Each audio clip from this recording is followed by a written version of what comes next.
മാസം തികയാതെ കുട്ടികൾ ഉണ്ടാകുന്നതിന് നമ്മുടെ ഓറൽ ഹൈജീനുമായിട്ട് എന്തെങ്കിലും ഒരു ബന്ധമുണ്ടോ? ഉണ്ട്. പ്രഗ്നൻസി പീരീഡിൽ നമ്മുടെ അമ്മമാരിൽ ഒരുപാട് ഹോർമോണൽ ചേഞ്ചസ് ഉണ്ടാകുന്നുണ്ട് അല്ലേ?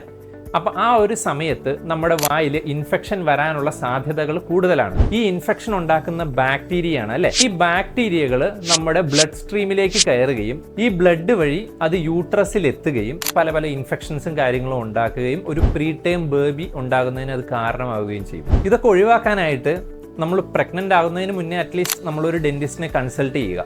ഇനിയിപ്പോൾ അത് സാധിച്ചില്ല എന്നുണ്ടെങ്കിൽ നമ്മൾ 3 മുതൽ 6 മാസത്തിനിടയിൽ നമ്മളുടെ വായിൽ വേണ്ട എല്ലാ ഡെന്റൽ ട്രീറ്റ്മെന്റ്സും നമുക്ക് സേഫ് ആയിട്ട് ചെയ്യാനായിട്ട് സാധിക്കും. നമുക്ക് ഈ റൂട്ട് കനാൽ പോലെയുള്ള ട്രീറ്റ്മെന്റ്സ് ചെയ്യുന്നതിൽ ചെറിയ റെസ്ട്രിക്ഷൻ ഉണ്ട്. ട്രീറ്റ്മെന്റിനുള്ള റെസ്ട്രിക്ഷൻ അല്ല, നമ്മളത് ചെയ്യുമ്പോൾ നമുക്ക് ഈ എക്സ്റേ എടുക്കുന്നതിനൊക്കെ കുറച്ച് ബുദ്ധിമുട്ടുണ്ട്.